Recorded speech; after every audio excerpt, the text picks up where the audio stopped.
Welcome to another episode of On the Capo podcast. I am your host, David, and alongside yours truly, as in every week, we have our good friend John. How you doing, John? Good, David. How are you? Fantastic, my friend. And the king, the prince of Egypt, Ahmed. What's happening, my brother? Not much, man. How are you guys doing this Doing fabulous Monday fantastic. evening? Yes, I had the pleasure of catching up with my good friends here at the stadium, at Interco Stadium this past Mm. Saturday. We're going to talk about that. It was quite interesting experience, I will have to say. A quite eventful day. And before we start, I just want to let you know that we are live on Twitch at On the Capo Stand, on X at On the Capo Stand, on YouTube at David's Channel 76. Instagram at On the Capo Stand, Facebook at On the Capo Stand, where we're live right now. We're on TikTok at On the Capo Stand. We're on Threads at On the Capo Stand, and we're on Blue Sky at On the Capo Stand.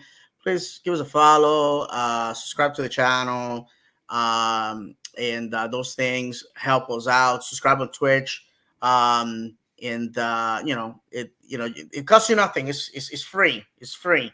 So go ahead and spread the word. Thank you very much to the people that are watching us live. I want to thank everybody that is going to listen to us on audio later on during the week. Thank you very much. Remember the show's about you guys, for you guys.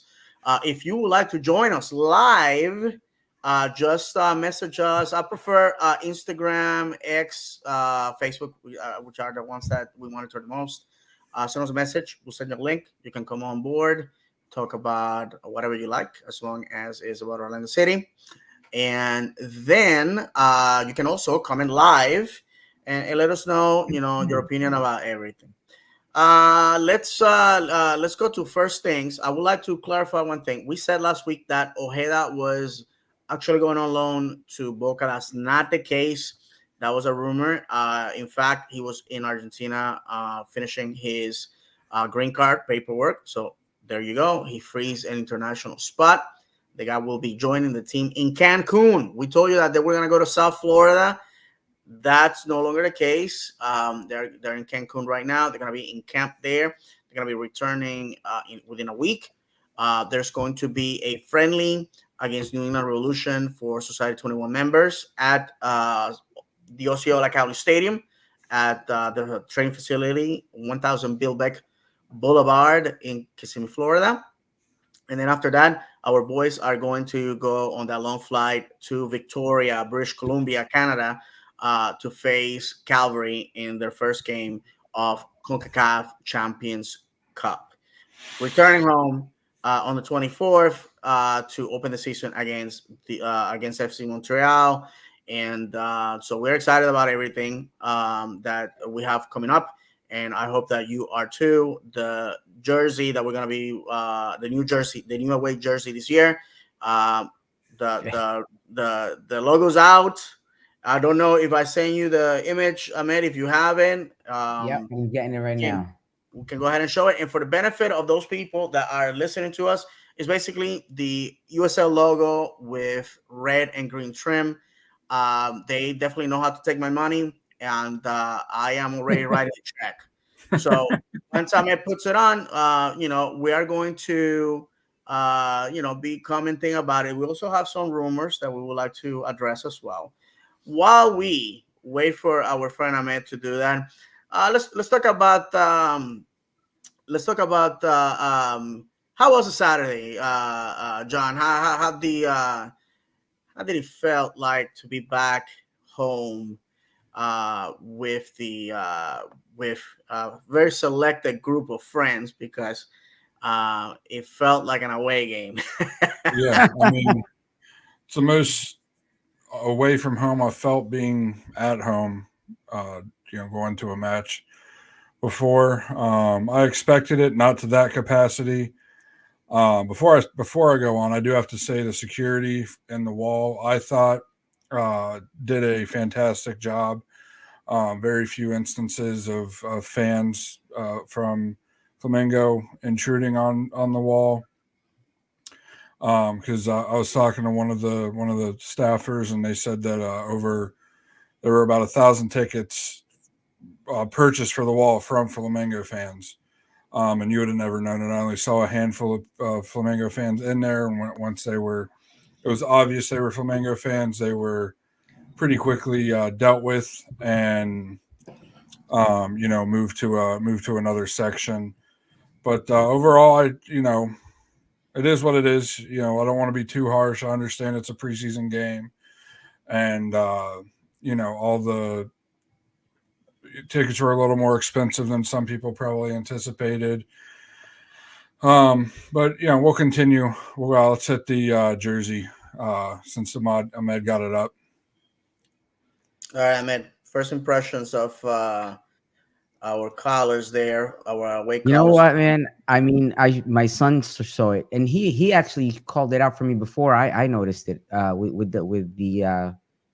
With the crest and everything. I love it, man. I think it's gonna be hard to follow up after this one, honestly. The I fans really been do, asking for it. because it's so different. I don't know how you're gonna go back to like anything back to like what we had after this. This might change like a lot of things. It looks No, for really sure. nice. I Well, mean, I you guys, expect this one to fly off the shelves in a heartbeat. I have to tell you that, my friend. I have to say that when I went with my kids to, I believe it was the signing with Greenwith and Petrasso. Oddly enough, no longer with the team. Um, I had my banner. A lot of people have seen it, where I have the two logos, Mm-hmm. and a member of the front office that was there, whose name shall remain, you know, nameless, because he told me this in confidence at the time. Was, if you love the that logo, you're gonna love next year's away jersey. I asked him, just don't say anything else. Is it red? And he said no. He's not completely incorrect, because it's basically a white jersey with some red and purple trimming. I have very happy memories about the old logo. I've been a fan since 2011, since the early days. And I have to say that I am thankful that the Will family has not shied away from our past, a glorious one at that. Don't ever let anybody tell you that, oh, it was just USL or who cares. No, it was a glorious past. That your team didn't have one, that's your problem. When teams get promoted overseas, they still count their lower league history as their own, and we Yep. should do the same. And we shouldn't be Absolutely. embarrassed. I did some digging on the jersey, and there is going to be a button at the top, at least one. The Okay. old kind of old style jersey, and then it's not white. Apparently, it's going to be more of a lavender color than a white. And it's Really? pretty Okay. obvious if you take the big picture of the leak of all the jerseys. You can see a couple of the jerseys that are white, and then ours is a little bit different shade Yeah. of something. You can't tell because it's kind of a grainy image. But I can't wait for them to come out. When I saw them pop up, I told my girlfriend, I said, "We're buying one." So that, we're buying one. Period. It's Yeah, man. to me, I've always wanted one of the red home jerseys that are impossible to find, especially in my size. Oh, my brother. John, I'm sorry to interrupt you, but Red Kids, brother. I mean, Yeah. uh, I know of only one person that owns one, and that's actually, believe it or not, our good friend Tom Lord in Bolton, England. He found one in basically an English version of Goodwill. I don't know how the hell did I manage to get there, and he bought it. In Tom, if well, Tom is not watching live because it's super late. But if once you listen to this, please message me and tell me how much you paid for it. I would like to say that Tom paid £10 for it. That's what I remembered. I remembered when he told me Right. about it. I can't remember if it was $10 or £10, but yeah, Yeah, it was £10, Wow. and something that right now easily you can get $2,000 for. In fact, there was a collector in Scotland that was looking for one. Um, I know our good friend Taylor Williams, Stevenage native and rugby resident. He he has one. I believe it's an away, which is a white with the red trimming. Those are super impossible. I want to jump on the DeLorean, hit 88, go back to the past, and tell myself to hoard as much old merch Yes. as possible.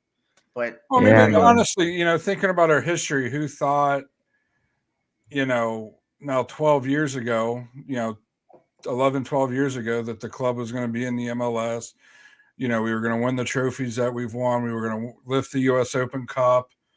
And honestly, we were going to, going back to this past weekend, we were going to take one of the top clubs in Brazil and tie them, draw them. And, our second team, basically everybody on that second team, except for Mikey Holiday and Felipe Martins that I can remember just off the top of my head. mm-hmm, Late in that second half, everybody else, but those two were primarily um, Orlando City B players last year. So, hats off to the guys for this past Saturday to pick that back up. They looked, I turned to David midway through the first half. I think it was right before Flamengo scored. And I said, man, this is a lot different than I expected to see. And, I enjoyed it. And we'll pick up on more of it that I'm sure everybody's waiting to hear about once we hear from Ahmed's thoughts about the match. absolutely. Go ahead, I Yeah. mean, what your thoughts You about know, Saturday? it was great to be back at the stadium. It was actually a great experience. I feel like it was a great experience because it reminded me of what I hope that we have in Orlando in that stadium at one point. We've had the stadium full, right? We've had the stadium full during some of our matches, probably a little bit more full than it was. Um, but the energy in the stadium on Saturday from those Flamengo fans was what I would want for us from our Orlando fans. Because I feel like we have it, but dude, the whole stadium was singing. The whole stadium, like all the Flamengo fans, no matter where they were, we don't have that. Well, one of my dying wishes is that if I don't get to see it, hopefully someday my son gets to see a stadium full of Orlando City fans singing like that. Right? I mean, when they scored, I took my it was just amazing because it was just everybody. Everybody was chanting. I mean, yeah, we that happens when we score, everybody's screaming, but then afterwards it quiets down and we hear the wall and we hear people, sporadically here and there. But this was Mm-hmm. just nonstop. It really reminded me of what you miss outside of the US, Yep. honestly. Like And I if you mean, watch David brought it up. Sorry, Ahmed. no, go ahead. You're good. David brought up last year after it happened, the Columbus match where we came back at home. Mm-hmm. We had a moment. There was a moment there where the whole stadium was chanting "Vamos Orlando," and it Yeah. was it was. I'm still getting chills. My hair's standing on end right now thinking about it because I said it then. It was one of those moments where I was chanting like I always do. Everybody knows I'm in the wall, season tickets on the wall. Me and my family, and so I'm sitting there chanting, and it's like all of a sudden I can't hear myself sing. Yes. And I just kind of stop and just take the moment in. And it almost brought a tear to my eye because that's something that is, you can't buy that as much as, the whole controversy about being an authentic fan versus a, not or a plastic, whatever, that's all over the sport in this country. Mm-hmm. That was a beautiful moment in a match that was an amazing match. And to me, I'll remember that moment more than I'll remember that outcome of that match. The outcome of the match is Absolutely. a precursor to that, in my opinion. Yeah, that's what makes it the experience that it is. That's what makes it memorable, regardless of the outcome. To your point, right? At that point, it really doesn't matter because everybody's there supporting the team, and everybody's supporting the Mm-hmm. team. We talk a lot. I feel like we use the term supporter culture, and the minute we do, people think we're talking about supporters groups. This has nothing to do with that. There were people there had nothing to do with any of the supporters groups for Flamengo. They're fans. They're supporters of the club. And we're getting there slowly Yeah. but surely. But I When hope I to one told day for some of us to the have that kind of a base like that. absolutely, and you got to think. I mean, Flamengo was founded in 1895. Mm-hmm. They're it's like the boys that were with us. One's a freshman in high school, and the other one's around the age of 10. I'm not exactly sure.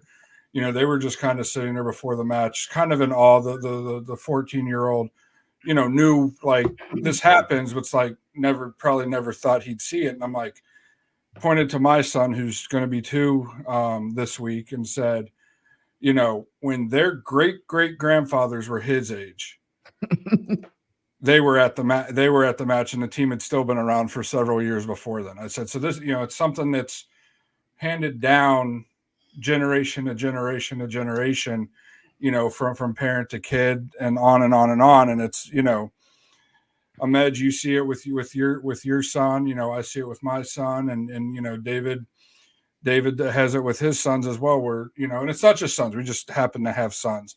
If you have a Yeah. daughter, there's plenty of people that have daughters that are just as Right, into right. it as the three of us are with our kids. And it's like, now imagine our passion for it gets spilled onto them, then they take it and make it their own and spill it onto their kids, and then that's where the passion comes from when with clubs as history as this.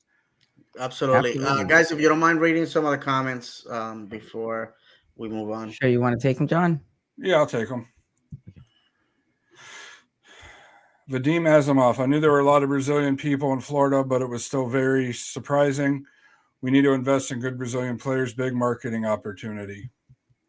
Yeah, I mean, if a lot of them were from Florida, were from the area.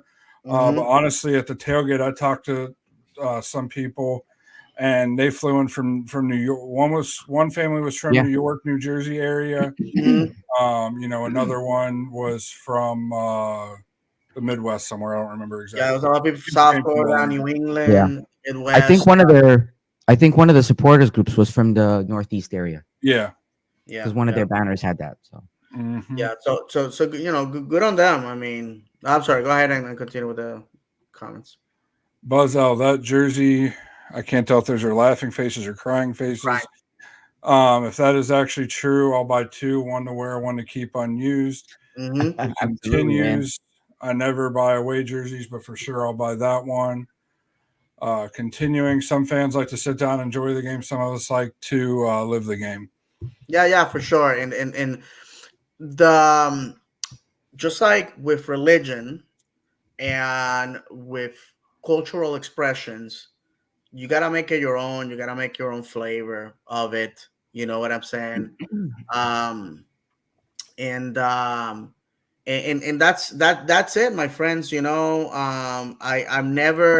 I never say if you don't do it the way I do it, you're not a real fan. I think that's a fallacy, and that's a very narrow-minded attitude. I gotta tell you, the Flamengo fans, what I saw online, and some of the ones that I got to talk to, they were very impressed with the facilities, very impressed with our uniform, with the pitch. Definitely a lot of compliments on the pitch, a lot of compliments on the amenities inside the stadium. They did ask what happened to our fans. We're gonna go into that in a minute. They also they said that overall was a good day. When you put 25,000 very passionate people, things are gonna happen, and we're also gonna talk about that in a minute.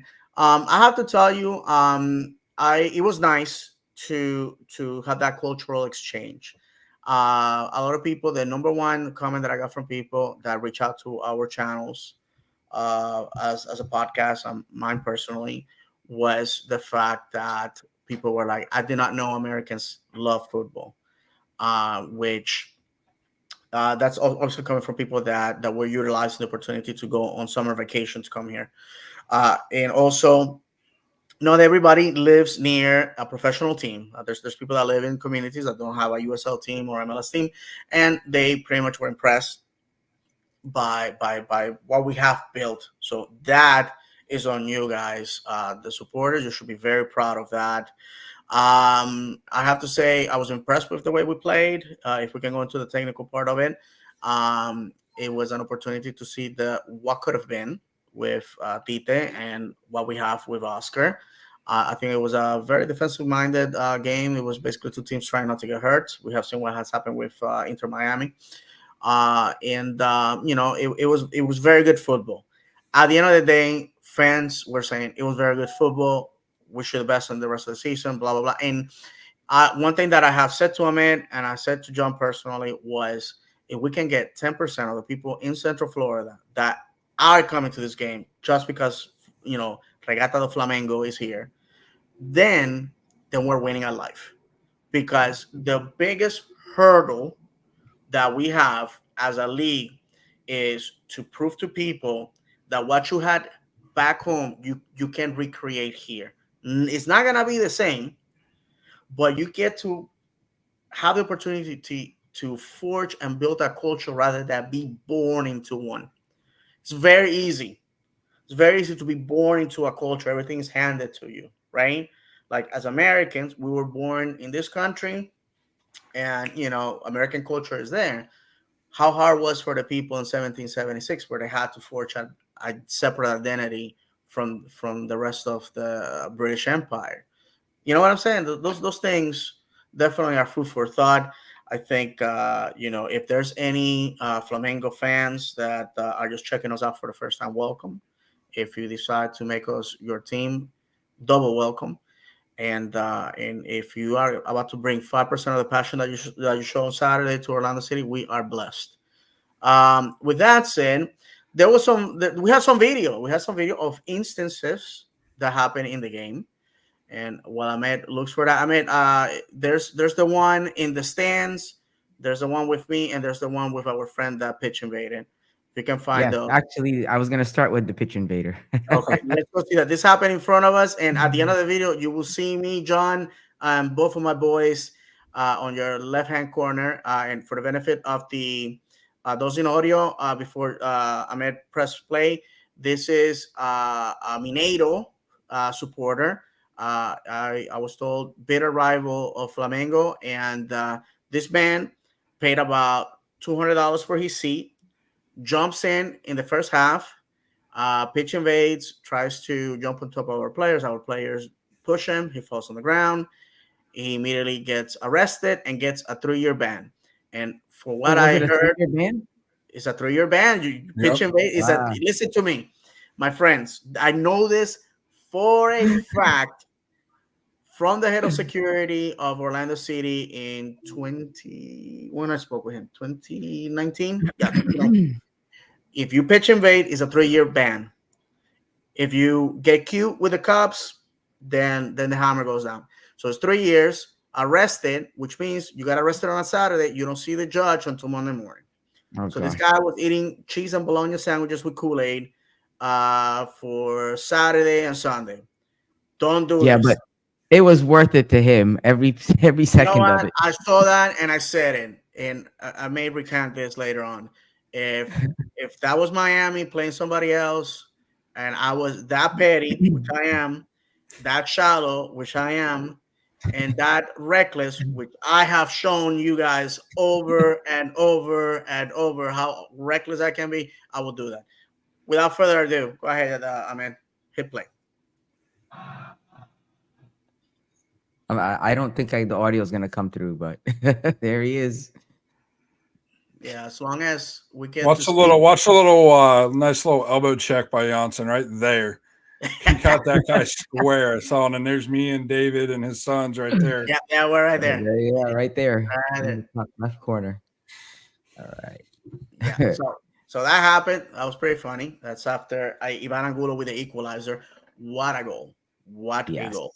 And And you know then what's funny? You know what's funny? That picture that you posted for the video, the picture that Orlando City posted, my son mhm, is smack dab. I walked away to yeah. get some food. He's standing there with both hands up. I was just like, oh my God, Oh they my got goodness! another See, that's picture. this one. Man, come on. You should know better. You don't leave. You don't leave. For But like anyway, 2 seconds, man. I was just like, I come hear you, on. brother. You never knew what's gonna happen in the beautiful game. And then this next video is gonna be. It needs some foresight and introduction.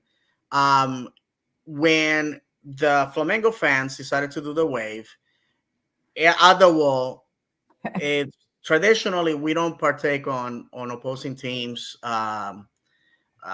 shenanigans. So we proceeded to do this. Obviously, wrong finger. I'm just doing it because this is a family show. We were like, nope, we're not doing it, and killing the wave. Although some of you decided to uh Embarrassingly decided embe- to. right, I was exactly, just like, we were all looking ignore around by right where we were, and I was just like, what is everybody doing? And the it wasn't capos. everybody, but it was Don't some do it, people. and you continue.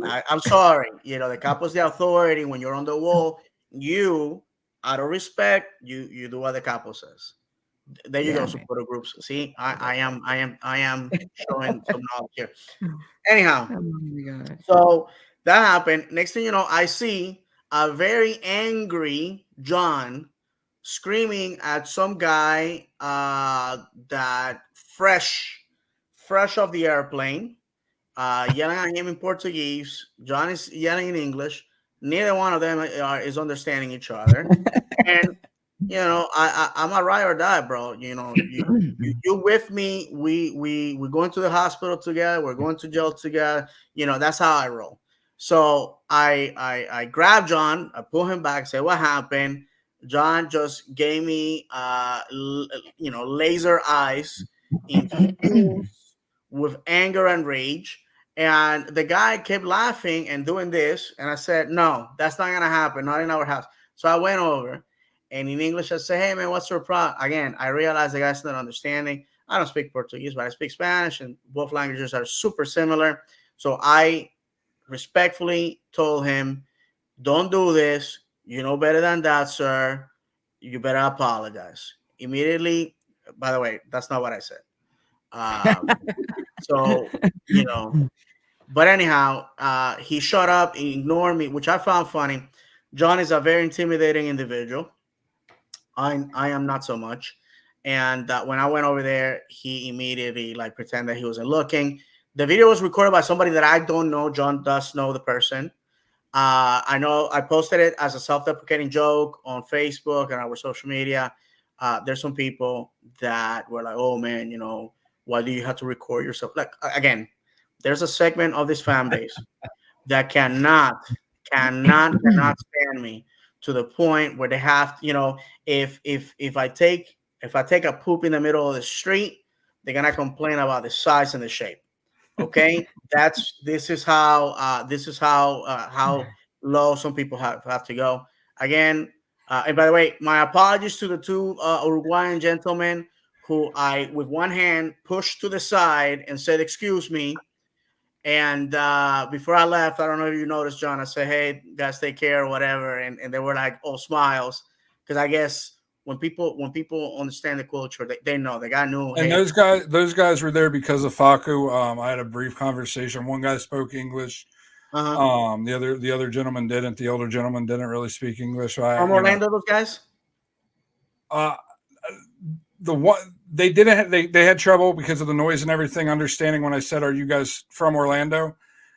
They just kind of did the natural, like, smile and nod type of thing when you don't understand somebody. So I'm not sure, it didn't seem like it, because the older gentleman did tap his patch and say, this is my club, and it was the Yeah, yeah, no, I get that, bro. And yeah.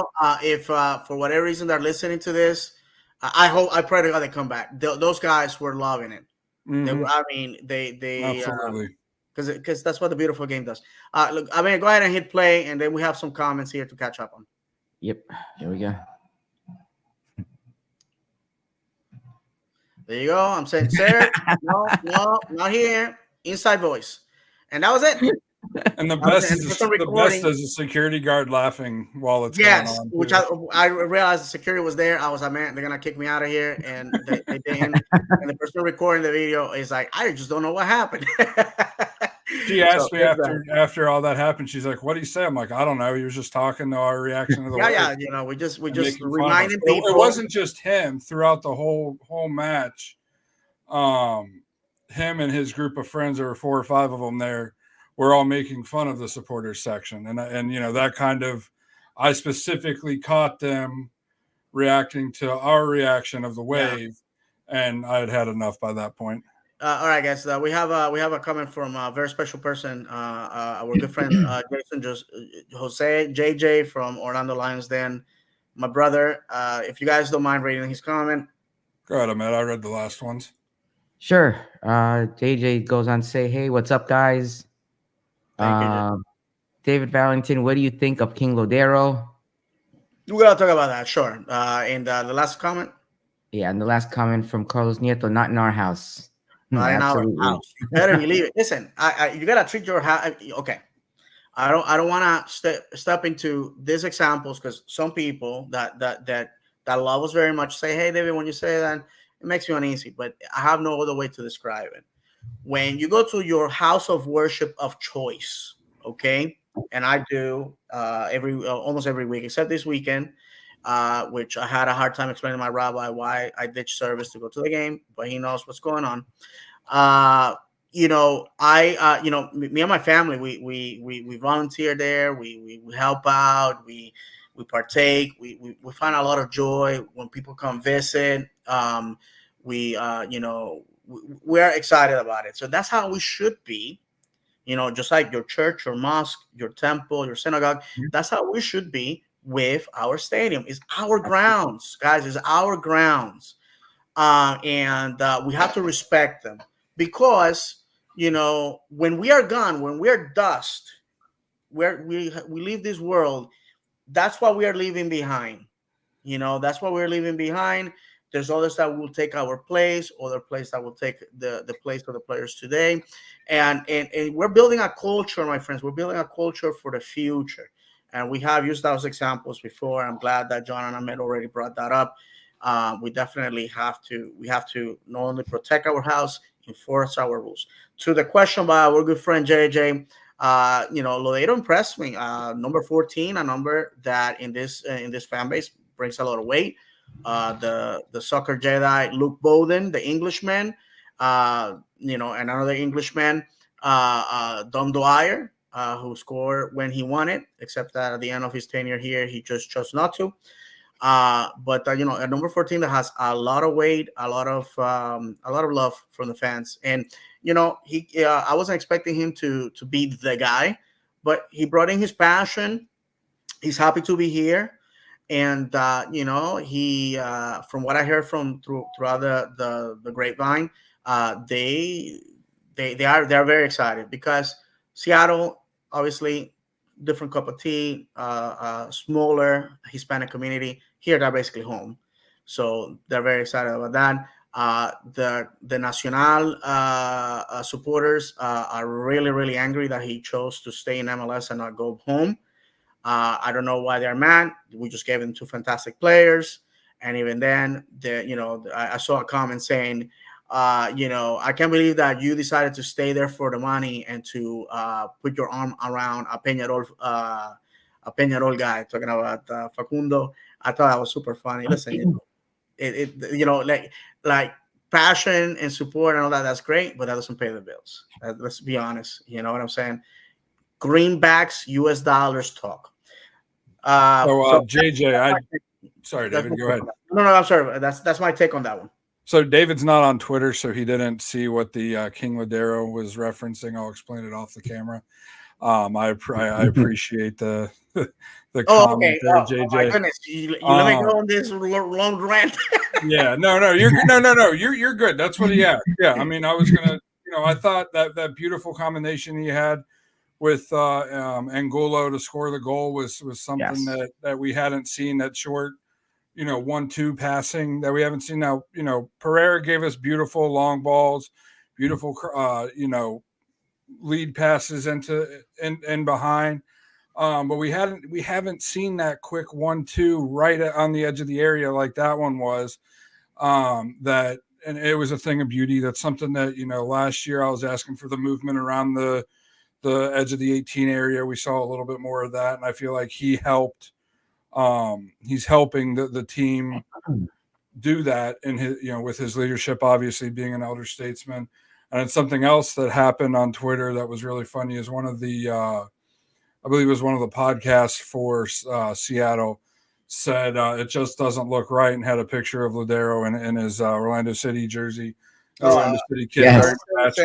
And you go into the comments. I commented on the show's account before I even read the comments, and everybody else said essentially looks perfect, or looks perfect to me, or something like that. So that was pretty funny to see. But I was impressed with him. Played 60 minutes, first match in, coming off an injury. if he continues, we have a very exciting season ahead, in my opinion. Absolutely, absolutely. And there's another video that I would like to share. Ahmed, if you can do us a favor, and also if you can do the play-by-play. Uh, um, One of the things that a friend of mine at work, because I was super excited sharing all this stuff, and I am a conversation away from these guys buying season tickets. And they were like, man, what a eventful day. That's something that I'm missing. I want to I want to partake on that. And when they saw this video, they were like, you know what? It's not football.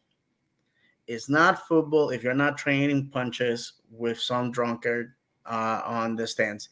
This one, jokes to the side, almost got out of hand. People could have gone hurt really, really bad. And I felt, and this is a conversation that I think I had with you, Ahmed, where we were saying if the security was very very small, there wasn't that many law enforcement officers. That section right there on the south end, on the top, seats about 10,000 people, easy. And Hmm. if that would have gone out of control, I just don't think that we have enough law enforcement personnel in the state of Florida. No, I'm not in the state, but in Orange County to quiet that down. If that would have gone, because that really really got out of hand. And kudos to the fans that identified the situation, isolated it, assisted security, and this is a warning to the club. We shouldn't be relying on women as old as my mother to be security. They're fine checking in people, sitting people down, finding kids that are lost. But our security needs to start being beefed up by professionals. Guys that work doors at clubs, bouncers, off-duty cops, retired cops. We, former military people that have crowd control training, because this could have been really bad. And go ahead, Ahmed. You can go ahead and describe the video. Yeah, I mean, I have another video from far from where we were standing, but there's just a whole bunch of people ironically fighting amongst themselves. You would think this kind of thing would happen and it would be opposing fans, but these are all Flamingo supporters within each other. I mean, it's kind of sad, really, and uh, yeah, people falling over the rows and You can punching see and that stuff. the little kid, that to me, that I take exception to that. One of the things that fans from overseas always tell us is, oh, you can bring kids here. That's fantastic. And this sort of destroys that myth that in our facility that wouldn't happen. And this is objectionable. You have alcohol, you have the heat, which, by the way, for those outside of Florida, we had a very warm day on Saturday, and right now subarctic temperatures outside. This is how we get sick. This is how Hmm. we get sick. It was, you had to wear a coat this morning to go outside. So it would have been fantastic football weather Saturday. I can tell you that. Maybe these people would have cooled down. But some of those guys that are on that section, because that was the supporter group section for Flamengo, they have been hitting the sauce since 6 in the morning. Oh yeah. So you know how it goes, man. You touch it, and that's that. We got a comment from our friend JJ. Yep, I got it. JJ says, "Okay, now my question is, what's up with our owners? Look, Dallas just signed Benfica's Petra Musa. Seems like teams are signing players from good teams. Why are we signing guys from third division, and Scandinavia leagues? Let's spend the money. Let's get some players that'll make a difference." I'll And then take he this. says, Go ahead, John. Absolutely. Yeah. "John, you hit it on the spot with the Twitter." And then Authentic Quill says, "JJ looking clean." Looking professional. So the comment about our owners, man. I mean, we touched on it last week. I kind of went on a soapbox about it for a little bit. I honestly don't understand. I said it when in December. It was kind of a pipe dream, kind of being silly because of his salary needs. But Dybala from I believe it's Roma, his release clause was dropped to $12 million starting on January 1st this year. 30-year-old, 31-year-old, I think he's in his 31-year-old season. Fantastic player, fantastic central attacking midfielder. That's the player that I feel like that the club should be targeting. Just like a Musa, a big striker that's had success overseas, that isn't in his, the twilight of his career. He's nearing it, but he's not completely at the twilight of his career. It drives me up the wall, and it really does make me second guess why I'm getting season tickets. If I'm putting my money into the club for the club to do better, win trophies, and win championships, have great players, all of those things that are expected when you're a fan or a supporter of a team. And then we're sitting there, like JJ said, signing guys from the third division, signing guys from Scandinavia, relying on draft picks from college soccer to fill in spots when these other teams are, and Miami aside, rule breaking aside, just make a splash signing. Somebody like it was a Dallas, I think, is doing it. It doesn't have to be a Messi or a Cristiano Ronaldo. And somebody asked if I wanted Orlando City. So one of my coworkers over the summer asked if I would want Orlando City to sign Cristiano Ronaldo. I said no, he's too old. Same reason if Orlando had signed Messi, cool, but he's too old. Kind of like Kaká when he signed here, he was 33, 34 years old, coming off of a bunch of injuries, and was at the twilight of his career. His body was starting to break down. And, what we were told when the Wolves took over is they're going to win. They're going to make these signings. And really has yet to happen. So, I throw my hands up in the air and basically after all that say, I wish I knew JJ, but I don't. Go ahead, Amit. About the players, dude. Yeah, I mean, we were talking about this the day of the game, and it was just exactly what John echoed. For me, it's not about the names, but you see clubs left and right signing people. Just show me something. It's just like I get it. They're in negotiations and plans, but at some point we have to get people. I mean, the season starts in how long is it before our first game? All right. As of right now, it's 2 weeks before our CCC game. Yeah. And then on top of it, we have the CONCACAF on top of that. Yeah, that's what I'm saying. 2 weeks for that, and then 3 weeks for our home opener. So when you're going to sign new people and you sign them up and you're halfway through the season by the time they all gel with the team? Absolutely. So we're back in the same spot that we were last time. So I don't know. Correct. I understand. I don't want big names. I trust that we recruit good talent. I don't care if they're names we don't know, but do something. It's like just something. It's like left and right. Other teams are signing people left and right. And here we are just like, do. Actually, it's just like that picture you posted. I feel like we're just sitting there waiting. Yeah, for sure. Listen, I trust that our club is going to do the right thing. Obviously, we have people are too smart, too into the business of football. Mark Wilf and his family, mind you, Mark Wilf's parents, Holocaust survivors that came to this country penniless, created a $5 billion empire. They're people. They're people that are business savvy, and that they are, they're going to make the right decisions. In my opinion, I am just as frustrated as you guys are. But we're gonna touch a little bit about some of the rumors that we have heard. And also, I know a lot of people were upset about the situation with Gaston Gonzalez. Mind you, I was the one that broke the news. I was the one talking to the beat writer at Unión de Santa Fe. I was the one that had a video of his dad talking about him being sold. I approached people in the club and said, hey, I got this information. They were like, where the hell did you got that from? Yada, yada, yada. But with Facundo and Gaston, I got lucky. They approached me, and the people in Latin America approached me thanks to the Esquina podcast, and we were very hopeful.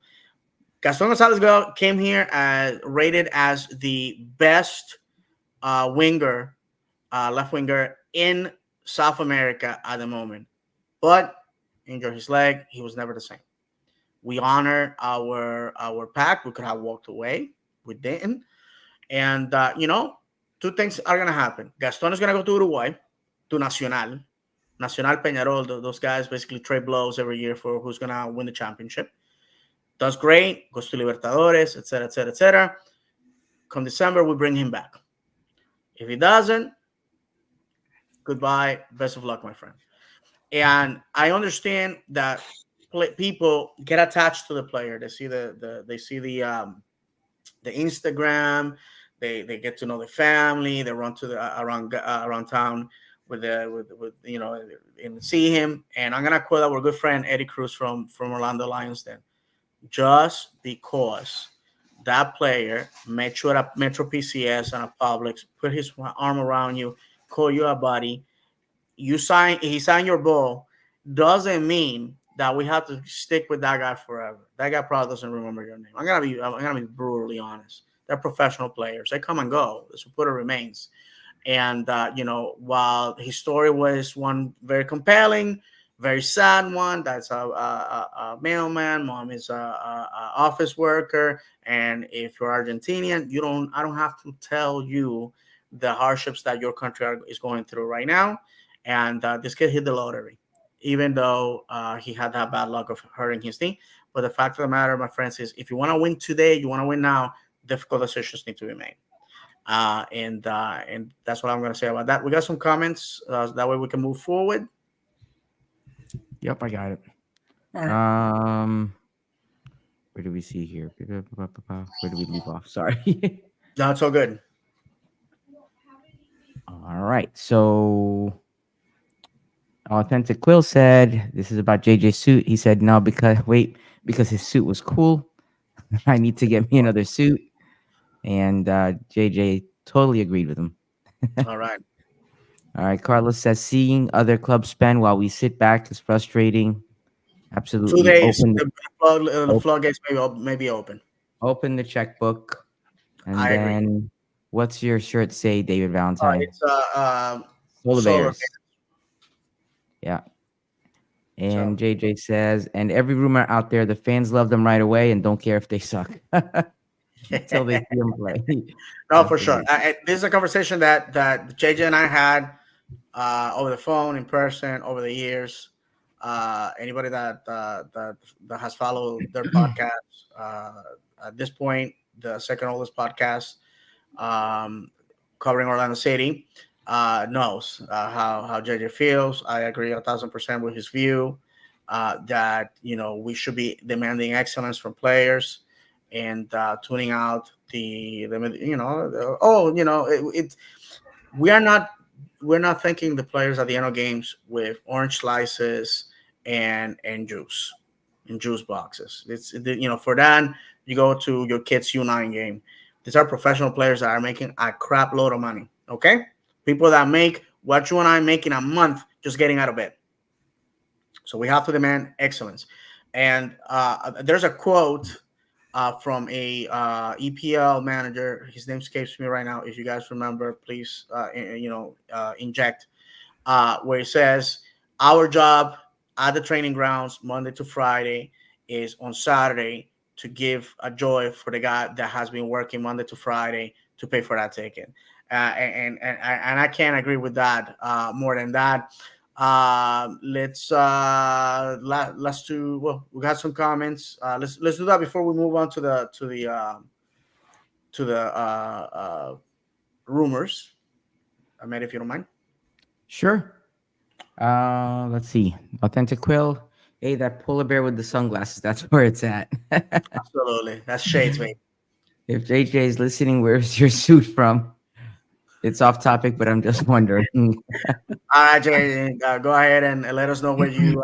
If it's Men's Warehouse, my friend, that's a fine suit. Listen, JJ is a friend of mine, and JJ is also a medical industry professional. So of course the guy is well paid, and he hangs out with professionals all the time. So he's gonna be JJ. I'm gonna tell you that looks like a LinkedIn picture. So congrats, my friend. You look like $1 million there.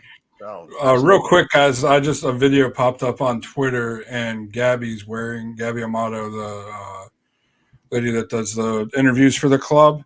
Yes. Yeah. She's wearing this That's great. jacket. I'm gonna be broke this year if they keep bringing stuff like this out. Look at that jacket, the red highlights on it and everything. Oh, look I'd, at that. Yeah. I'd be a sucker for that. Listen, I'm sick and tired of giving my money to this club.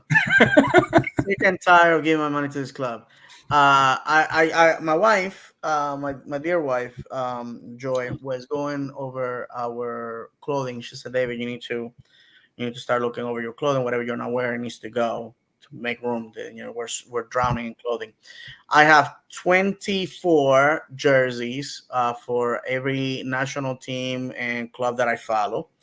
On top of that, 6 signed jerseys, about 100 cargo shorts, and evidently that's all I wear. That's all I wear, evidently. So yeah, let's strive to make cargo shorts and football jerseys acceptable wear for work and service and funerals and weddings. That will be fantastic. All right, guys. All jokes to the side, let's head out to our next topic here. Club Yep, news. and some just broke right now on Twitter. I'll share the screen, All right, my and brother. that way, David, you can make sure the translate is correct. You can go ahead and read it. It's potential transfer news. Oh, so eager. Come on now. All right, let's see what we got here. My brother, I am an old man. You gotta make that bigger a little bit. Okay. Oh, there's a translation there, my friend. You can go ahead Yeah, and I'm read just making sure it's correct. Sometimes it's not correct. it. So yeah. Oh, this is Portuguese. So let me see here. Okay. So basically, what it says while David's kind of looking over it is Yuri Yeah, I think so. Alberto was sold to Orlando City. That's a striker, I believe. He was going to be with the team tomorrow. However, his negotiation failed because he was unable to travel. He missed his flight. Sources claim that he booked his flight tonight. Yeah, there's something that a lot of people are missing out. I believe GOL is an airline. A lot Okay. of people were thinking that goal as in goal, and that's not the case. If I'm reading this correctly, it says that the player was signed, whatever, but the guy missed his flight.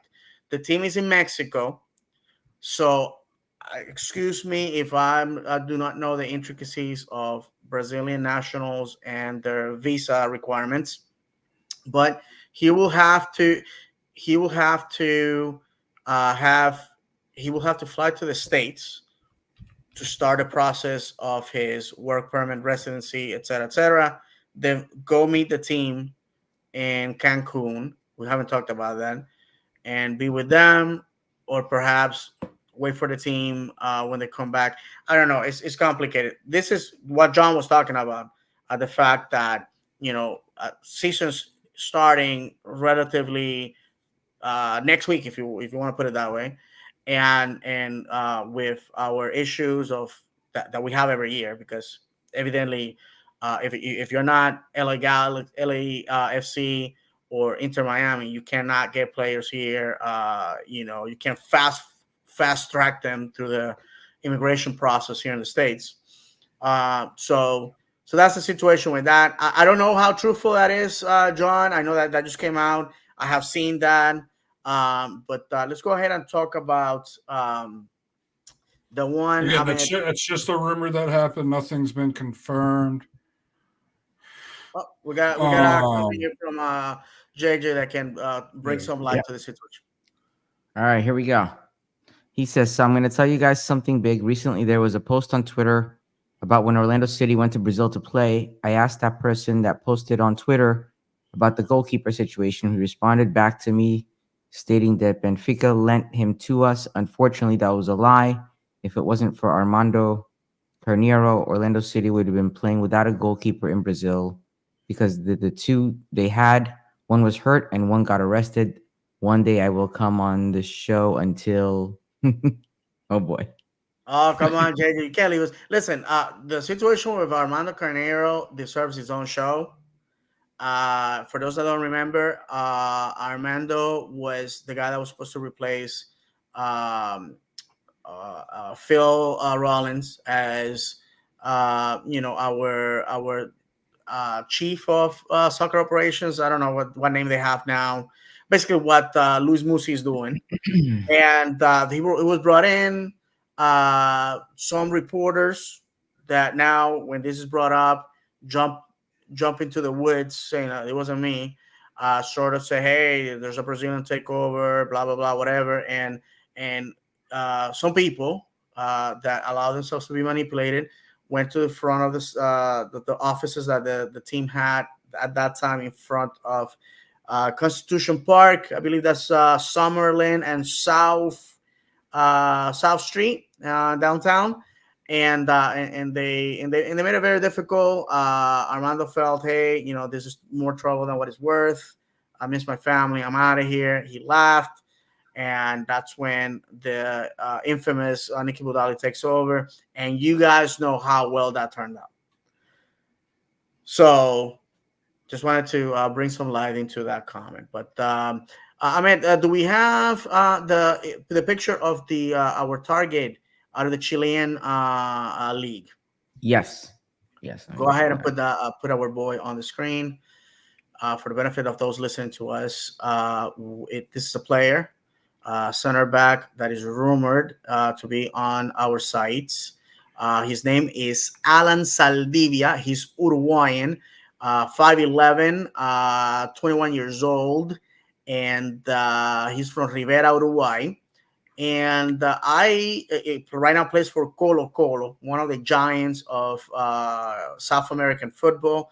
Definitely one of the top teams in Chile. And Colo Colo, I gotta tell you what, years before, when I was a little kid, years before I even became a fan of football, I knew who Colo Colo was. They're one of those teams that consistently lifts trophies, has a deep imprint in that country, and we'll be lucky to get this guy. I'm gonna tell you the truth. We don't know at this point if this is a replacement for the Slovenian player David from Viking in Norway, I believe. And Okay, our good friend JJ says that Saldivia will be going most likely to Cadiz in La Liga. Thank you, JJ. I appreciate that. But it's out there, and so we're gonna definitely bring it up. So JJ says that most likely he will be going there, but you're telling me there's a chance, JJ. So hopefully, let's pray that that happens. I think this fan base, guys, would you agree? It's thirsty for news, thirsty for tossing their champagne up in the air and celebrating something. Because quite honestly, it has been a lot of moving out of players. That right now our club has moved enough cap space, enough international spots, and I mean, quite honestly, we have a DP spot open. We have U22 spot open. What's happening? Would you guys agree with that? I mean, that they gotta give us something, otherwise people are gonna start Absolutely. hitting each other. Yeah, absolutely. They need to sign somebody, like I said, somebody kind of a splash signing. The striker that we just popped up there. If they actually were able to land him, that'd be a splash signing, in my opinion.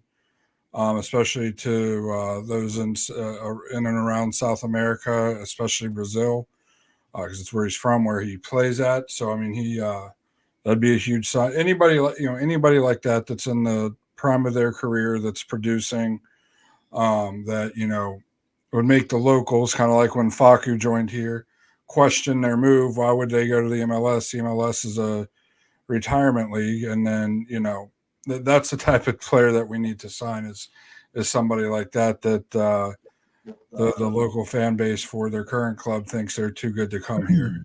Uh, Waiting game, but we only have what 3.5 more days, and the international transfer window closes, Mm-hmm. and basically the teams in most of the leagues elsewhere are the way they are until June 30th. Gotcha, my brother. Ahmed, if you can bring up the image about Duncan, and we're gonna go to this the latest and greatest. Duncan McGuire rumored to be pushing for a move overseas. Um, this has a lot of traction. Our good friend Taylor Williams from Orlando City, UK. I spoke with him earlier today. He said that the press in Sheffield had reported, and this is like your mainstream, like your BBC, afternoon, basically like same Fox 35. So those usually those people don't sell smoke. Um, that Duncan had refused a new contract with Orlando City. Here on the image that Ahmed shared, basically says England's Blackburn Rovers and Denmark's FC. I'm not even gonna bother trying to say mid are pursuing Orlando striker Duncan Maguire. I have to tell you this. I fashion myself as EFL connoisseur, and thanks to my beloved Stevenage. Go ahead and take your shot. Where is Blackburn on the championship table? 18th. For those that are not familiar with the championship, bottom four get relegated to League One, where the Tricky Reds of England, Stevenage, are playing right now and are in a playoff position after winning 3-2 this last weekend, coming from behind twice. So, the Tricky Reds. Listen, I went to the stadium in a good mood, so I just got to tell you that. Bottom four get relegated. And I okay, bottom. So right now, bottom four are Rotherham, Sheffield Wednesday, which is another club that is being rumored to be chasing Duncan, QPR, and Huddersfield, and Blackburn is sitting 18, not even in playoff contention. Not even in playoff contention. If in and just to let you know how crazy this is, Leicester is right now in one of the automatics in the first position. Ipswich, which is in second, just lost their game in the FA Cup to a team in sixth division that fields Luca Petrasso's brother, a team that destroyed. I have to admit it, sadly, Stevenage on a cup set, and Ipswich thought, well, we're in the championship, certainly we can defeat these guys, and those guys definitely were shown the door. Third is Southampton, and in the playoff position, Leeds. Our good friend Daryl Dickey with West Brom in fifth. Coventry, who was in the playoffs last year, unfortunately, the PKs did them against Luton, and then last Sunderland. And the fact of the matter is on the original comment or rumor that Sheffield Wednesday was going for them. I don't see any of these clubs going for those guys, especially Sheffield. Sheffield is probably going to be playing League One next year. Blackburn, I just don't see them paying $10 million, because that's how much I think that's the lowest, the floor, the basement for us to get rid of Duncan McGuire. I think Duncan probably will serve best going to a first division anywhere in Europe. While the championship, I believe, is a fantastic league. If you're not going for a team that maybe for a Leeds or a Leicester, that is probably going to most likely be in EPL next year, I wouldn't bother. Now I'm gonna give the microphone to the guys. I think that we have to be very honest with ourselves. Duncan doesn't always anything. I'm a believer that players come and go, but remains. He has a thirst to go overseas. We have seen how that can play very badly in the case of Chris Mueller. And then we can see a very promising player like Daryl Leake go over there and get injured and just be in this eternal limbo, where he's in the championship. Although as of right now, they're looking to challenge for the playoffs, and quite honestly, they could steal Southampton's third and last spot for automatic promotion. Guys, what do you think? And I think JJ says sell Duncan before it becomes a Chris Mueller situation. You stole the words out of my mouth, my we friend. were we were literally talking about that before we went on the show. Absolutely, guys. Go ahead and say your piece about this because I think we have plenty of material to cut when it comes to that. Yeah, I mean, it's there's two sides to it. It's like you don't want to get rid of somebody when you see so much potential, but you also don't want somebody hanging out if they don't want to be around, you know? So it's just part of the sport. And that's all I gotta say, man. It's tough. It's tough because you see talent and you want to see it blossom, hopefully right in front of your eyes. So that's all I got. John. John. Yeah, I mean, JJ JJ's right. We talked about it before the show. We need to sell him before the summer because I believe if he goes in the summer, if he doesn't go before the summer or after this transfer or before this transfer window closes, it probably will be on a free transfer if he doesn't sign a new contract agreement with the club because his contract's over in December when the season ends. So it'll be the same thing as Chris Mueller. It'll be a signing, and then he'll just kind of be here to show face for a couple months to see the season out. He'll try when he goes to the Olympics with the national team, but when he comes back from that in late August, early September, he doesn't have anything to play for. He's already got a contract signed and is just trying to stay healthy for his new club. So in my opinion, if he's going to be sold, you have to sell him in the next 3 days. I agree. I gotta tell you, he owes us nothing. He's not an academy guy. He's not from Orlando. He costs us nothing. The relationship between us and him is we picked him out of a hat. He could have ended up just anywhere. I don't understand the frustration of the play of the fans.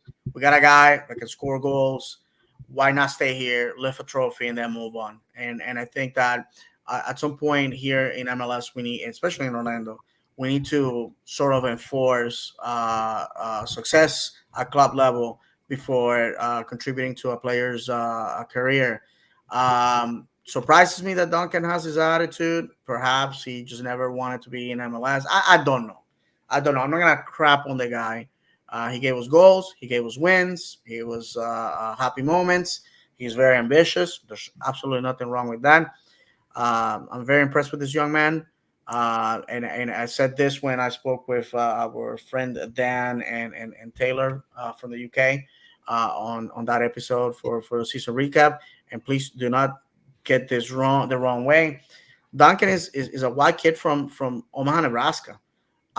He's not like he has an English grandpa or a Argentinian father or none of that. This is a corn-fed kid, American kid, in the middle of nowhere. No disrespect to Nebraska, but I'm sorry.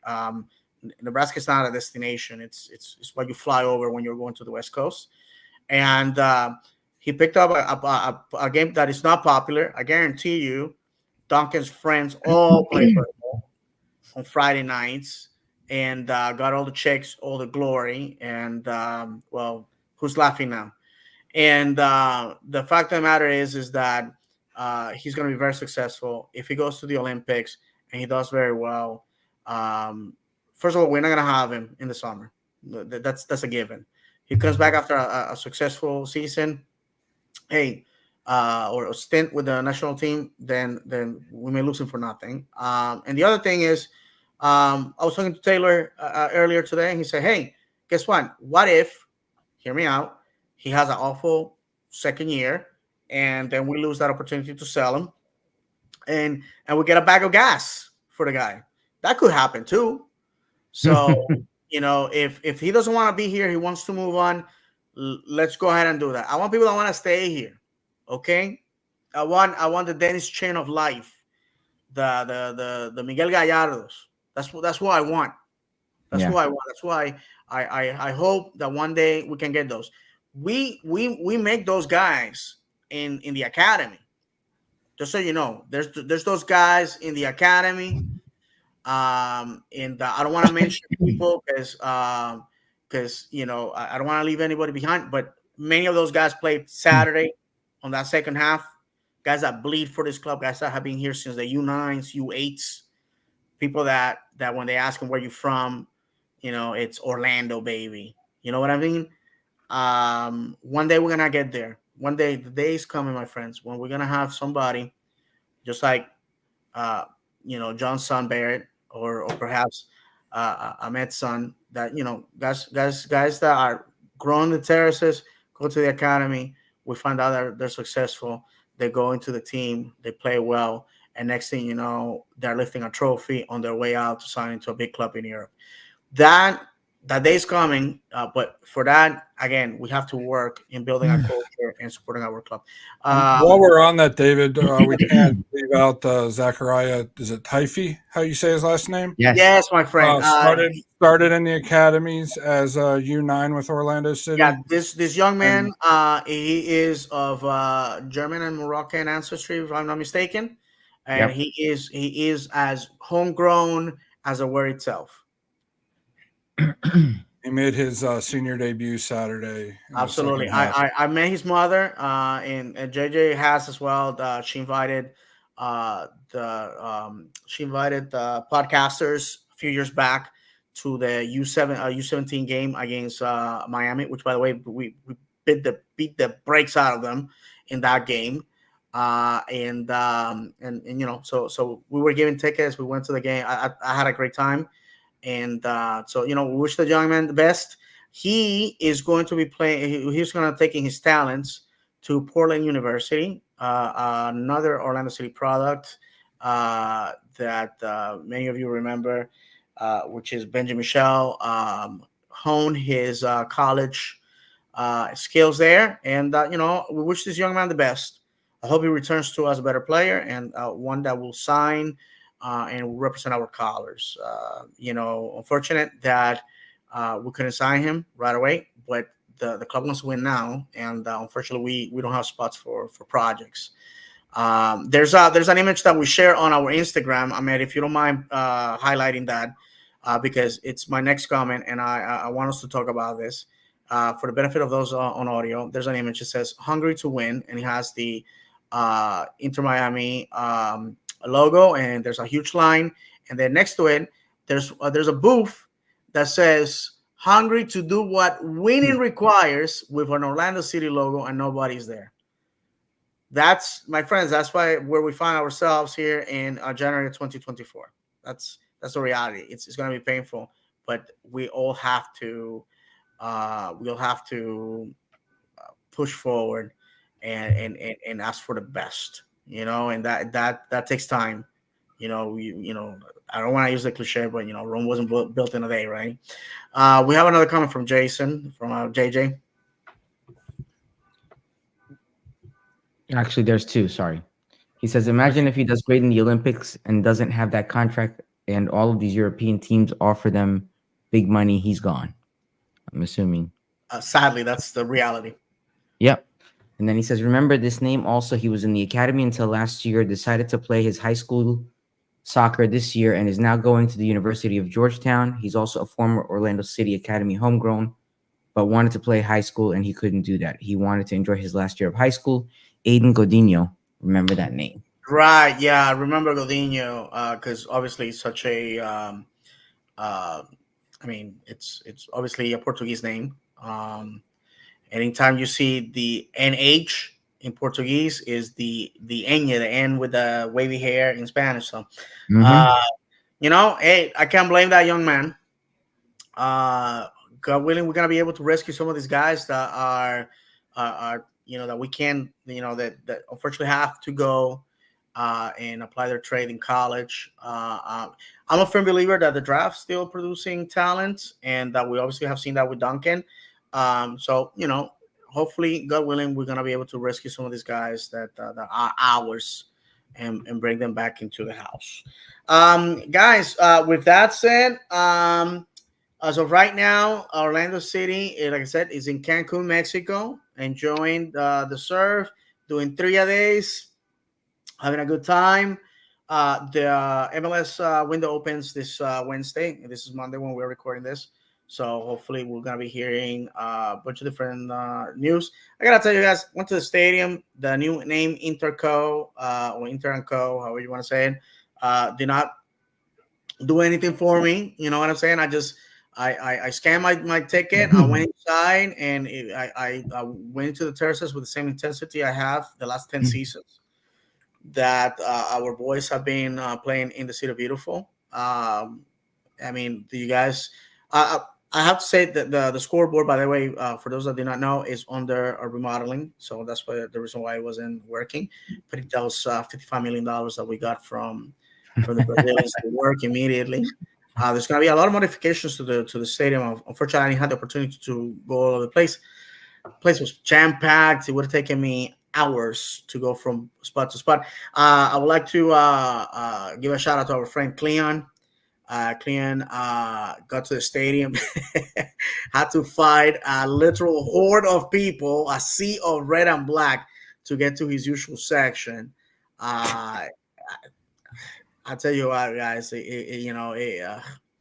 it's gonna be a moment in history for us to remember. The day we were shown the door at home, but it is what it is. All right, guys. Anything else you guys want to add before we wrap it up? Yeah, our last draft pick, I can't find the post now, but our Oh last yes, draft thank pick you in for this year's reminding me. draft is returning for his final year of college. He's still going to be with the club through the end of 2025, so the end of next season. But the MLS has a new rule where draft picks with remaining collegiate eligibility can go back for 1 year. So he's And who, taking who's that again? I'm sorry, my friend. the last draft pick. I believe it The was the the winger. Japanese kid. Yes, Yeah, one of them. I know it was. the very last draft pick we had. Okay. Let me go ahead and see if I can catch that. Orlando. This makes fantastic podcasting. So bear with me, especially those of you. That are listening on Yeah, audio. yeah, of course. Orlando City 2024 draft And while picks. David's looking for that, don't forget everybody, JJ's podcast is Orlando Lions Den. They're running a poll right now on Twitter for your favorite jerseys of all time. Kind of you vote in the poll, and I'm sure they'll do like a bracket type system. Don't forget to vote in that. Just a fun little thing to do while we have a couple weeks off Yeah, for and sure. Listen, bring up we're some friends fun with memories as everybody. well. We're friends with everybody except those that use their microphone to clown us. You know who you are. Um. Anyhow, we have okay. So it was Ryan Torrey, the player in question, Okay. midfielder. Uh, Philip Mirkovic, who was number 33 as a starter. My friend, I tip my hat to your Slavic self. Uh, Great performance in the midfield in the absence of the Charrua Cesar Araujo, who is with the national team of Uruguay. Fantastic performance. I thought originally, because it seems like I need new glasses because I keep getting older.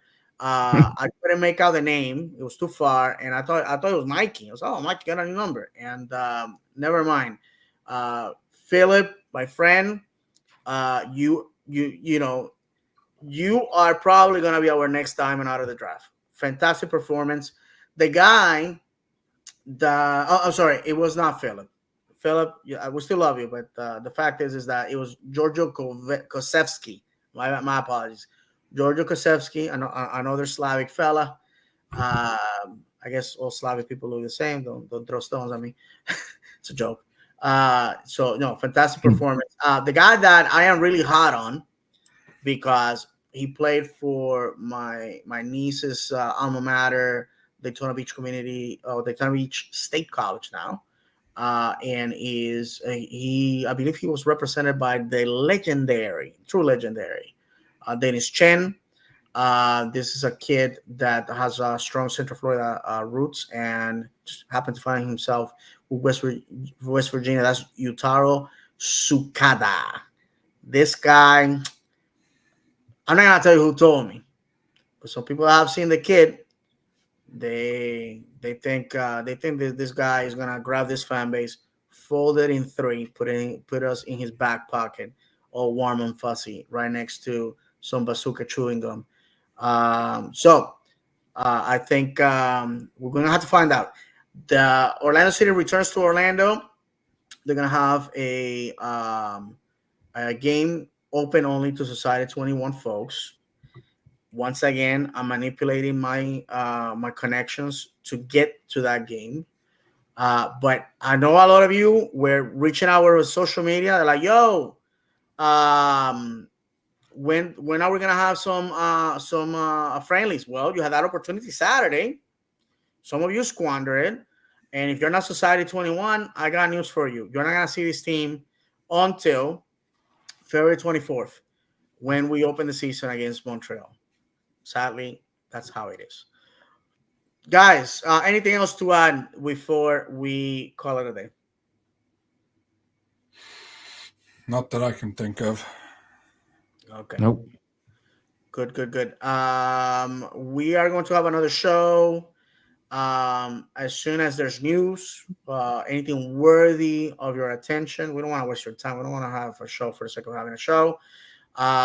So once again, we want to thank all the people that were live with us. Thank you. We appreciate that. I want to thank our good friend JJ for joining us. JJ, maybe next time you can hop on and be our fourth mic. Um, and if you and you can here we are not gonna be like Alex Brown and Eddie that demand that you wear a shirt. You can come here, shirtless. We're not gonna judge you. We're not gonna judge you for sure. And JJ, real quick, I DM'd you on X, on Twitter, whatever, through the show's account. You tried to send us a couple links. Send those over and we'll look at them off the air and then touch Yeah, on for them. sure. Thank you, JJ. I'm gonna make it. Like I said, JJ and I known each other for a long time. Good dude, loves his club, and I know him and I rub a lot of people the wrong way. Maybe because we challenge the attitude of the Orange Slice and Juice Box squad. That everything is awesome and everything is great when you work as a team. And You forgot the cornhole tailgate champions, David. okay, listen, I'm not gonna leave them behind, but yes. So you guys don't feel left out. The Happy Clappers, the tailgate cornhole champions. So some of them are so proud to actually put that on their bios on Twitter. And I have news for you. It's I'm clowning you, so it's not something that you should be proud of. Anyways, before we go, and I'm sorry that I'm rambling, but I just want to make sure that we cover everything before we go. Um, 2024 it's going to be a great year. I'm happy that these two gentlemen are going to be joining me week after week. We had a great time. I mean, if you have the picture that we took, I would like for you to post that so everyone can Yep. see it. Um, I think I want to remind everybody the podcast. We're not here to compete with anybody. We're not, we're all friends with a lot of people, and our goal is to give it our spin on what we see, the team needs to do, et cetera, et cetera. So I want to thank John Ahmed for joining me on the wall this past Saturday. It was a great day, and it was a day full of crap. And I want to finish the show on a serious note. Um, when I had two incidences that made the day really crappy, and in the game, and seeing the guys sort of erased all that. I was victim target of somebody from the Rockets. I'm gonna say it like that. I'm not blaming the Rockets. I'm just blaming this individual in particular, who decided to throw some anti-Semitic crap at me. We already know how the team posted the thing about Holocaust, so Remembrance Day. As a podcast, we commented saying, may their memory be a blessing, never again, and left it at that. Me personally, out of my own, I address this individual with respect, but firmly stating my beliefs. And one of the things that me personally, I'm not gonna let people do is attack my faith, attack my person, attack my ethnicity. That's not gonna happen. And in this fan base, if you are going to be building fences and you're going to be excluding people, you don't belong here. And I know that some of you have tried to put tags on me, try to cancel me. You can't, and you never will. You never will, because my love for this club, my passion for this club shows. Because some other people that always try to throw mud at us chose not to be at the stadium. Okay, chose not to be there.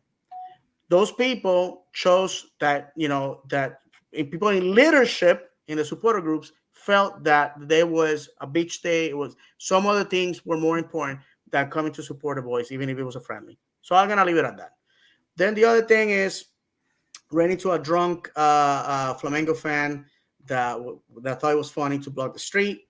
Had to deal with that, and so I got to the stadium, and I was in a bad mood, but that hunk of a man, John there, a man that belongs in the cover of GQ magazine, told me, "Screw that, drink your drink, let's support our boys." And then Ahmed came over and gave me a hug, and it was all forgotten. Because at the end of the day, my friends, we do this show for the supporters, for our friends, the people that care about this club, that love this club, that want to see us win.